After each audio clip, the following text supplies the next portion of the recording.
네, 여러분 안녕하십니까. 일자리를 만들어가는 내니스토리 TV입니다. 오늘 영상은 건강에 관한 영상을 하나 추가를 할 건데요.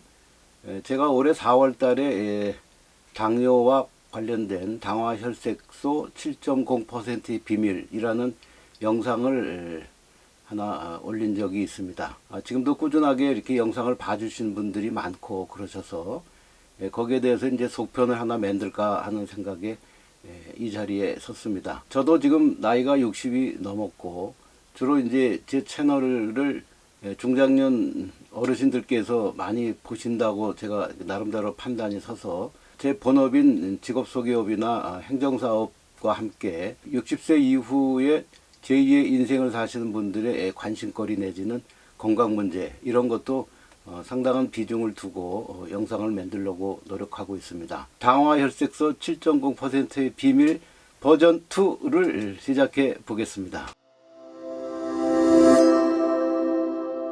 네, 중년에 가장 문제가 되는 것은 특별한 어디 아픈 데는 없다 하더라도 아래쪽에 뱃살이 늘어나는 것에 대해서는 누구에게나 말 못할 고민이 있는 것은 사실입니다. 그것은 남자든 여자든 마찬가지고요. 뭐 나이 들어서 좀 살 좀 찌면 어떠냐. 오히려 나이 들어서 이렇게 빼빼 마른 것보다는 그래도 후덕하게 보이는 게 좋지 않느냐. 이제 이런 말로 애써 위로는 하지만 내심 속으로는 이거 뱃살 빼야 되는데 큰일이네. 잘 빠지지도 않고 이런 생각을 하시리라고 믿고 있습니다. 네, 복부 비만과 대사증후군에 대해서 다시 말씀 올립니다. 뭐 여러 가지 뭐 증상이 있겠습니다만은 소위 말하는 이제 혈관 질환에 관련된 것들, 당뇨부터 시작해서 고혈압, 고지혈증, 비만 이런 것들이 이제 다 모여서 이제 일종의 대사증후군. 다시 말씀드리면 생활 습관이 올바르지 못하기 때문에 생기는 질병이다. 이렇게 알고 계시면 되겠습니다. 네, 저는 전문 의료인이 아니기 때문에 너무 깊은 얘기는 하지 않겠습니다. 다만 여러 전문가들이 기준으로 세운 이 진단 내용을 보면 위에 올라와 있는 것처럼 5가지 중에 3가지가 해당이 되면은 이제 대사증후군이다. 이제 이렇게들 본다고들 하십니다. 주로 이제 많이 보는 것이 저를 기준으로 해보면 4번 혈압, 5번 혈당 다 약 먹고 있습니다.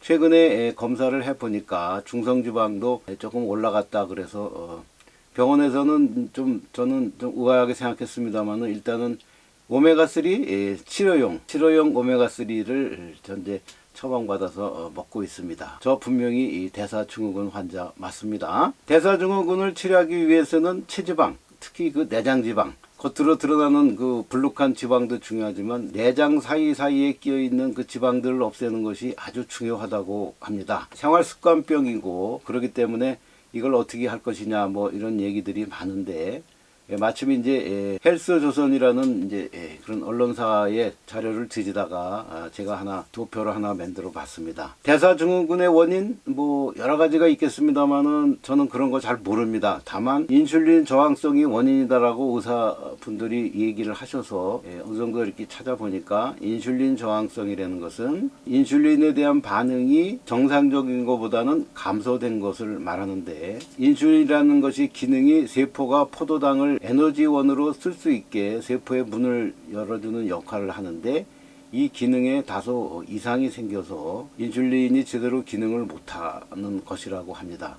다시 말씀드리면 인슐린이 부족해서도 문제가 되지만 또한 인슐린이 너무 많은데도 그거를 제대로 해결을 못하기 때문에 포도당이 그냥 피 속에 둥둥 떠다니고 이런 지경도 포함이 되는 게 아닌가 저는 그렇게 추측을 하고 있습니다. 옆에 보면 6가지 참고할 사항이 있습니다.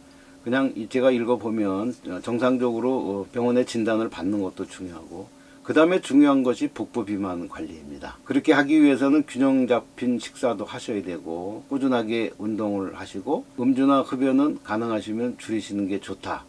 그런 말씀 올리고요. 마지막으로 무엇보다 중요한 것은 화병, 스트레스 관리를 잘 하셔야 되겠습니다. 네, 갑자기 영어로 된 거 올려서 죄송합니다. 하지만 그 당화혈색소 7.0%의 의미라는 제가 전 영상에서도 말씀드렸다시피 현재 우리나라에서는 당화혈색소의 기준을 6.5%로 하는 것을 원칙으로 합니다. 하지만 젊은이들은 6.5% 기준에 맞추는 것이 옳다고 보겠습니다만은 나이가 들고 어느 정도 체력이 좀 저하되시는 이런 분들한테는 과연 6.5%라는 엄격한 기준을 부여하는 것이 맞나? 그런 생각을 저는 지금도 가지고 있습니다. 하나의 대안으로서 7% 정도면 되지 않겠나? 이런 생각을 하는데 마침 미국에서는 그런 경우에는 7%까지 하는 것이 옳지 않나?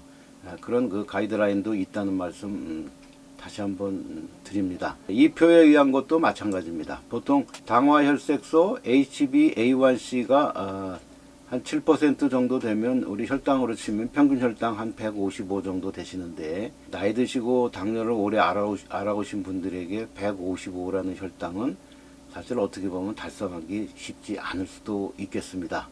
하지만 목표는 다소 좀 타이트한 것이 좋기 때문에 155, 다시 말씀드려 당화혈색소 7% 정도는 목표로 잡고 가셔야 되지 않나, 저는 그렇게 생각하고 있습니다.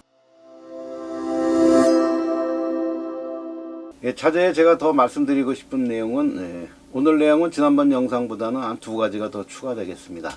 하나는 장 건강에 대해서 말씀드릴 거고요. 두 번째, 걷기가 굉장히 중요한데 이걸 어떻게 할 것인지 그런 쪽에 대해서 추가 정보를 하나 드리는 쪽으로 하겠습니다. 네, 저는 주로 이제 의약품 그냥 일반 건강 보조식품 같은 거 해외 직구할 때는 아이허브에서 많이 사는 편인데요. 요즘 들어와서 장 건강에 관한 제품들에 이렇게 클릭을 하려고 하는 저를 보고는 가끔 놀라기도 합니다.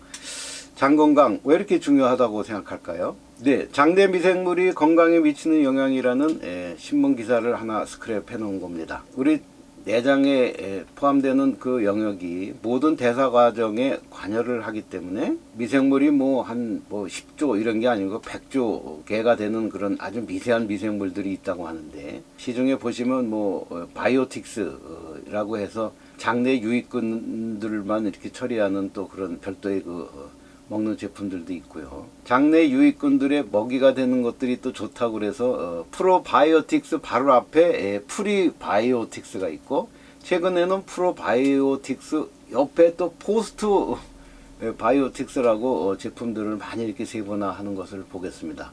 솔직히 저는 그거 보면 잘 모르겠습니다. 뭐가 어떻게 좋은지는 잘 모르겠는데 하여튼 제일 중요하게 제가 생각하는 것은 장 건강이 전반적으로 신체 리듬 조절하는, 다시 말씀드려 면역력에도 굉장히 중요한 밀접한 관계가 있고 우리가 말하는 대사증후군 내지는 당뇨병에도 장 건강이 일정 수준 서로 연관성이 있지 않나, 그런 의사들의 얘기가 있어서 저도 좀 주목하고 있을 뿐입니다. 네, 오히려 비만이나 당뇨 같은 질환들도 장을 잘 관리를 하면 비만, 당뇨 같은 질환도 줄어들면서 심지어는 정신 건강에도 긍정적인 영향을 미친다고 하오니 이 점 한번 잘 검토해 보시기 바랍니다. 두 번째는 이제 걷기입니다.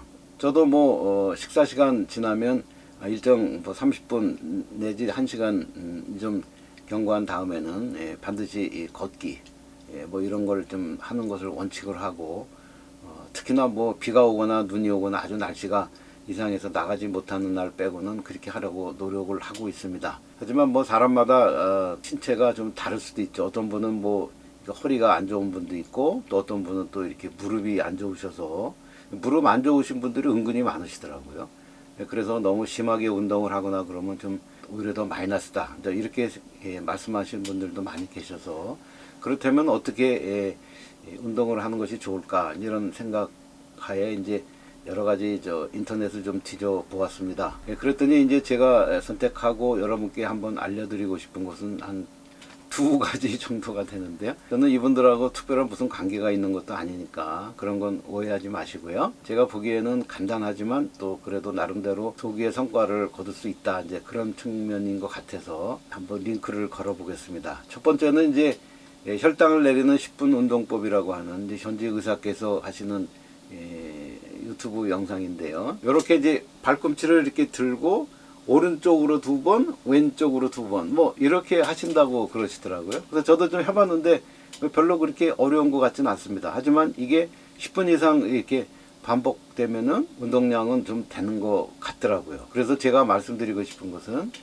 무릎이나 관절 쪽에 조금 문제가 있으신 분은 너무 그렇게 심하게 하시거나 이렇게 많이 따라 하시려고 하실 필요 없으십니다. 제일 중요한 것은 현재 상태에서 더 악화되는 것은 아직 금기이기 때문이죠. 현직 기자가 쓴 것 중에 제가 하나 그림을 하나 인용해 왔습니다. 출처는 분명하게 달아드렸고요. 보통 이제 걷는 거를 뭐 어떻게 걸어라 이런 말씀들이 많이 있는데 저는 일단 60대를 기준으로 말씀드리겠습니다. 네, 이 그림에서 보시면 생각보다는 중장년한테 천천히 걷기, 그 다음에 강도가 속보, 빨리 걷기, 그 다음에 그거보다 더 빠르게 걷는 것이 급보입니다. 저희가 보기에는 중장년층은 속보 정도면 될 것 같은데 이분의 그림을 보면 중장년층은 급보를 해야 된다고 합니다. 그러니까 일주일간 속보를 해보고 속도를 점차 늘려야 한다, 그런 주장이시네요.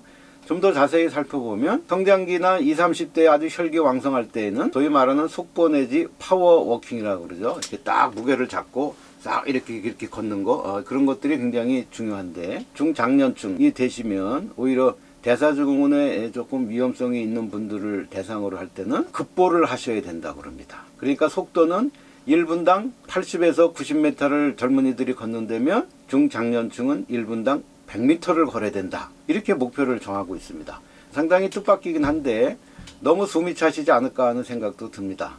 혹시 심장이나 이런 쪽에 무리가 되시는 분들은 너무 이렇게 복잡하게 하실 필요 없으시고요. 가능하시면 일주일 정도 속보를 한 뒤에 속도를 점차 늘려보는 것도 좋다, 그런 제안인 것 같습니다. 마지막으로 이제 70대를 넘어서는 노년층의 경우에는 노르딕 워킹이라고 해서 왜 스키 탈 때 이렇게 스틱을 이렇게 갖고 이렇게 하지 않습니까?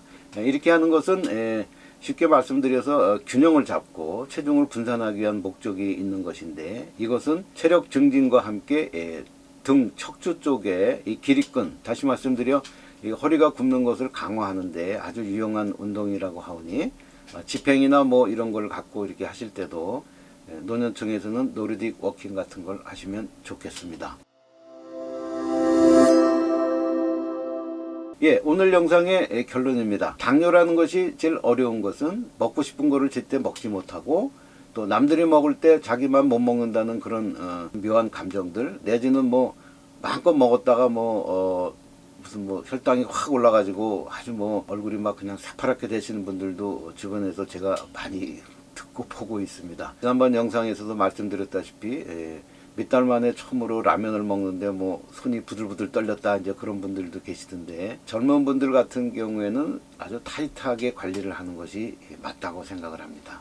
하지만 이미 당뇨로서 확진 판정을 받으셨고 나이가 60세가 넘으셨다 그러면 앞으로의 여생을 이렇게 고려해 볼 때 삶의 질 내지는 지금까지 살아왔던 거를 너무 이렇게 타이트하게 이렇게 못하게 하거나 금지를 하거나 이러시면 정신 건강에도 오히려 좋지 않기 때문에 제가 보기에는 노년기에는 삶의 질도 매우 중요하다, 그런 생각을 하고 있고요. 따라서 구체적인 실천 방안으로는 먹고 싶은 음식은 좀 드시기 바랍니다. 다만 가려서 드셔야 되고, 음식을 드신 뒤에는 반드시 아까 말씀드린 운동하는 법에 따라서 운동 좀 하시고요.